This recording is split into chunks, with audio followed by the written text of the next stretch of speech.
If you want things to be different, if you want to achieve your goals, you can't enable yourself and just not do the thing that you need to be doing in order to achieve said goals.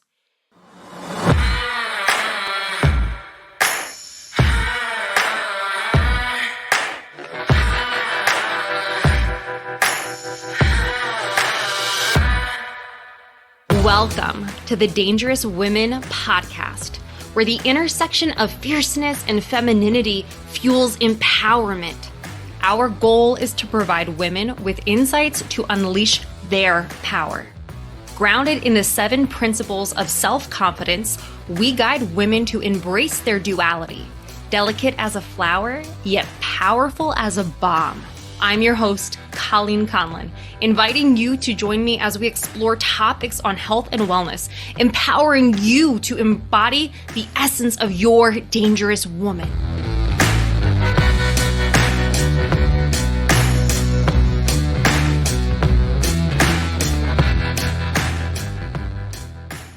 All right, buckle up, baby girl. It is a tough love time.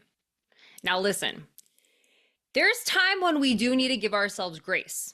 A loved one died, you had a baby, you just moved, you're getting a divorce, you just had a surgery, you're sick, you're running on half your normal sleep and a prayer. I'm not talking about these times.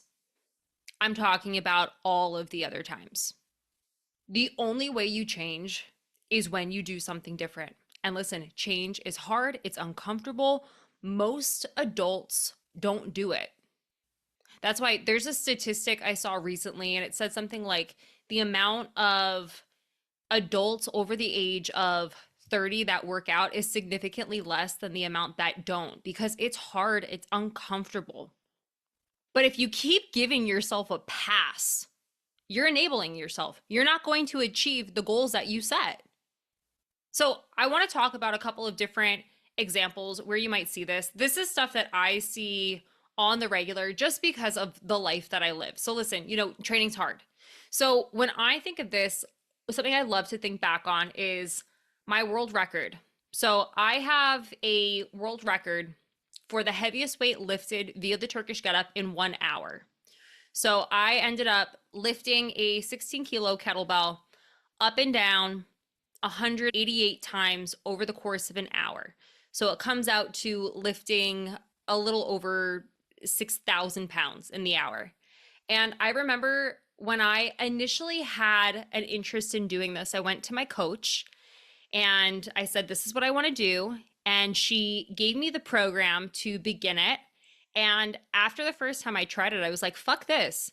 This is really hard. This is really uncomfortable. Like I don't know why I set this out for myself. And I think sometimes when it comes to goals and the lives that we live, we get to choose, if we are fortunate enough to focus in on the things that we are excited about. But I think there's a reason why certain goals come to us and certain other goals do not. So for me, like, I believe that Turkish Getup record, it was destined for me. Like, it's not like I was thinking I really want to run a marathon. Like, I've never felt that way. And I think a lot of people feel like, oh my gosh, I really want to run that marathon. And it's because it's for them. That has never felt like it's been for me. But this Turkish Getup Guinness record, it felt like it was for me. So I went after it. And even though it felt like really hard, I stuck to it. And the reason I was able to do that, even though it felt really hard in the beginning, is because I kept showing up. So when it comes to fitness, progressive overload, it doesn't even matter what you're training. Like, you could be a runner, you could be somebody who lifts weights. So long as you are increasing the intensity of the workout a little bit over time, you are going to progress in whatever it is you are working at. And that's why I was able to achieve my record, because over the course of time, gradually making the workout harder, my body was ready for what was next. And that wouldn't have happened if I didn't have the support of my coach and I wasn't disciplined to show up and put in the work, and I didn't have that, desire to go after that thing. The other thing that comes to mind, and I bet you can relate to this, or somebody close to you can relate to this: nutrition and aesthetics. So listen, getting your ideal body is fucking hard. Genetics play a role, training age plays a role. And if you're just like, what's training age mean? If you're somebody who has always been active, you've been working out since you were like 5 years old and you're 30, you have an advantage in comparison to somebody who didn't start working out until they were 29. Okay. So genetics, training age, what you're doing, what your lifestyle looks like, these are definitely different things that play a role. But for the most part, changing aesthetics, other than the workout, other than recovery, like nutrition plays a really big role. And I want to stick with the topic of nutrition because I guarantee at some point in your life, you or someone close to you has tried to lose weight. Losing weight can feel really fucking hard. And I think it can feel really hard because we have to go into a calorie deficit, and limiting food can be hard because one, you might actually be hungry. And two, the idea of I can't have something can get really frustrating. Especially, I don't know, maybe you can relate to this. Was definitely me at one point in time where I was like, okay, I'm going to be really good during the week.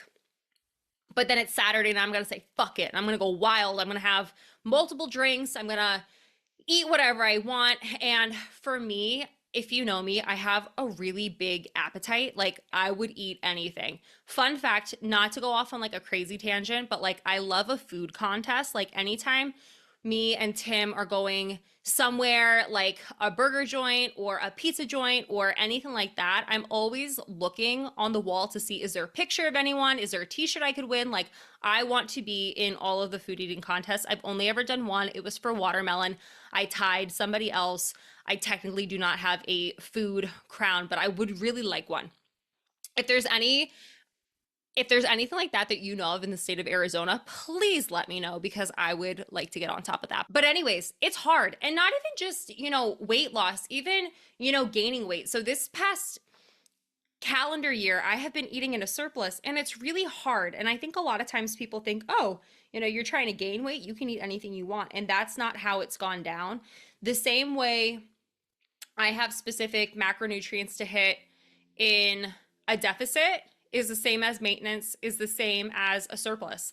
Like there's a specific number of protein, carbs, and fats you're trying to hit, regardless of what you are trying to do to your body, whether it's lose weight, gain weight, or stay the same. And, there's definitely been days where I'm just like, I know I'm supposed to drink the water, but I don't want to drink the water. Or, I know I'm supposed to get more protein, but I'm just like not in the mood. Or I know I'm supposed to do this, but I just don't want to. Like, if you keep giving into yourself, like again and again, and it's not one of those special circumstances like I listed at the top of this episode, you are not going to achieve what you were trying to achieve because you keep giving yourself a pass. And when our goals become like more specific, more narrow, like, I don't know, maybe you're trying to cut weight for an event, or, you're trying to cut weight to fit into like your wedding dress that you bought like 3 years ago and you don't have the money to like get a new wedding dress. I don't know. I'm trying to think of some like extreme things in that department because I do believe, get clothes that fit your body, don't get your body to fit clothes. But, if you have really specific goals, you have to show up. You have to be disciplined. You have to be consistent. Like your body doesn't care if you want the protein or not. Like that's what it needs in order to, build more muscle or maintain your muscle while you're in a deficit. The best thing that you can do is keep reminding yourself, I got this, I can do it. It's a little bit longer, and then reach out for people who can support you when you start to feel like, I actually don't know if I can do this, like having other people encouraging you and reminding you, this is possible is so beneficial. That's why I'm a huge believer in community and support groups and being friends with people who share the same values as you, because something that can be really challenging, let's say, you're somebody who is eating really good during the week, but you have a friend group and everybody drinks a lot of alcohol and you are trying to cut back on the alcohol. You being around your friends, if you're having people who are just like pushing drinks at you and you are a people pleaser and you can't say no, like that's not going to support you.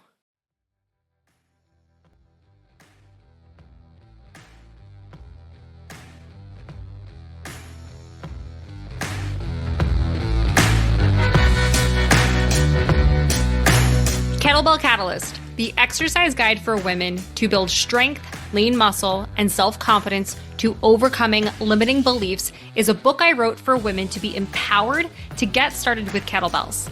In this book, not only will you learn the 101 details of hardstyle kettlebell technique, but you will also meet lots of women who were brave enough to try using kettlebells and hear how they transformed both physically and mentally. To buy your copy, visit Amazon or Barnes & Noble today.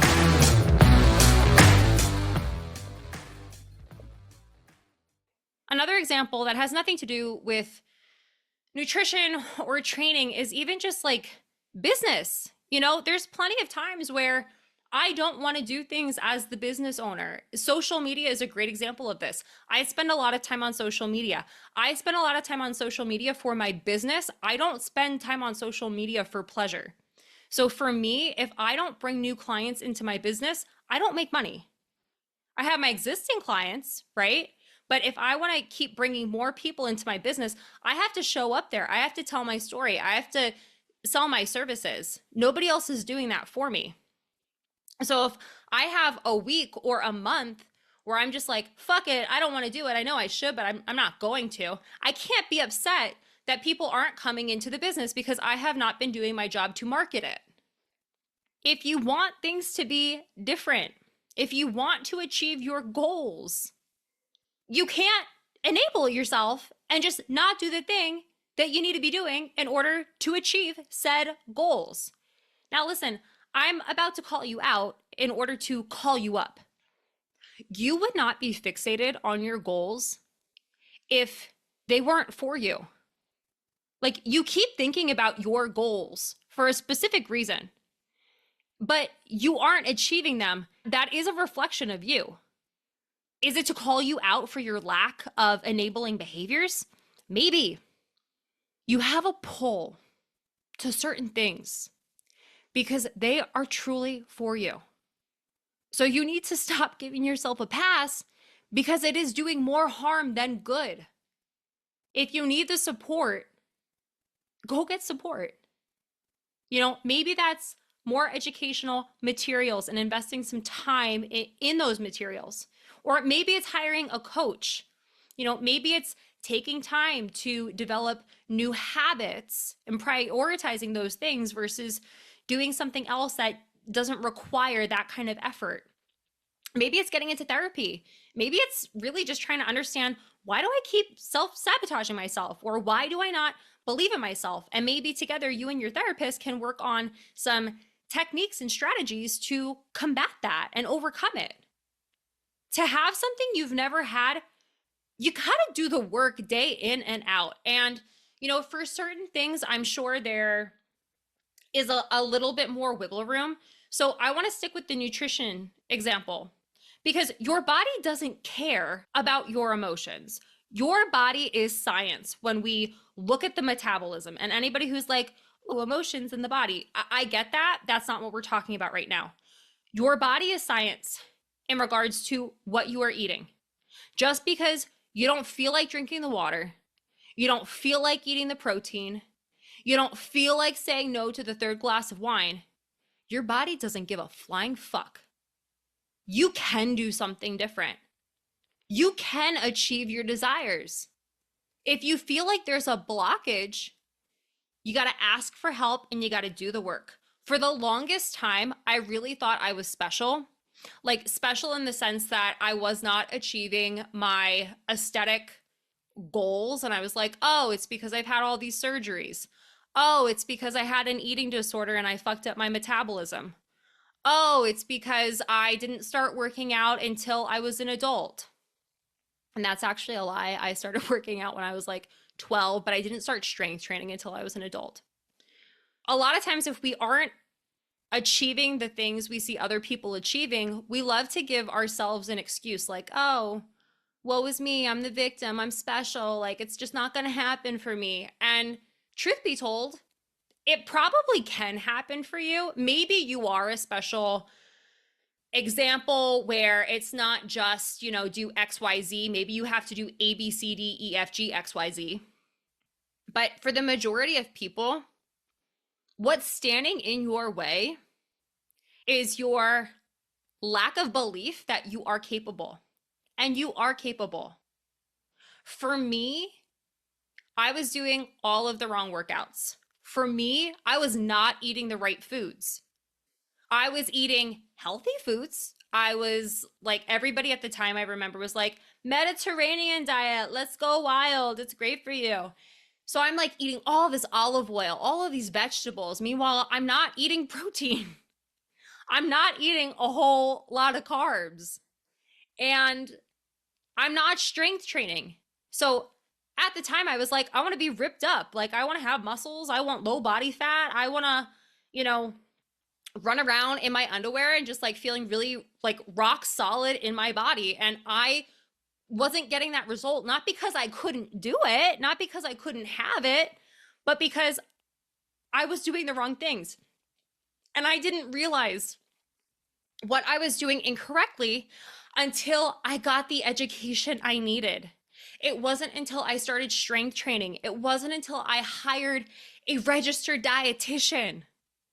It wasn't until I started taking these actions consistently.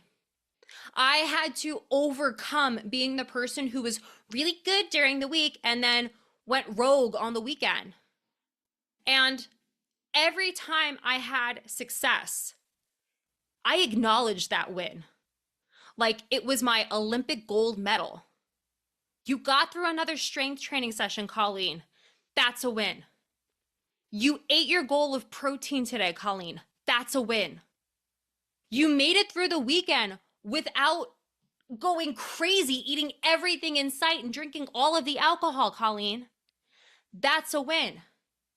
When we keep seeing wins show up routinely, that's how we start to believe in ourselves. That's how we start to see, oh, this is possible. That's how we start to see, I can do this thing because I have all of these little wins and they're stacking up and they make a bigger win, which maybe for you, it's actually getting that ideal body. Maybe it's getting that world record. Maybe it's having the crazy booming business. I don't know what your goal is. And what's awesome about this message is it doesn't matter what the goal is. The little wins, when we acknowledge them, when we struggle to believe that we can do the thing, is what helps to teach us that, fuck yeah, we can do the thing. You can do something different. You can achieve your desires. If you feel like there's a blockage, it's up to you to advocate for yourself and get the help you need to do the work. And that's the caveat. Like, you can hire the trainer, the therapist, the nutritionist. You can have a top team on your side. But if you fail to show up, you fail to do what's being asked of you, you fail to share the feedback, you fail to try, that's not on anyone but you. Change requires doing the right things consistently over time. Did you hear those buzzwords? Here they are. Right things, time, and doing. You must take responsibility for the action. You must take responsibility for yourself if you want to see something change.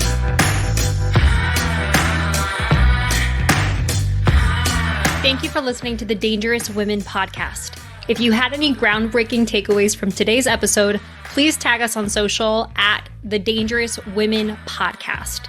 To make sure you never miss an episode, subscribe below.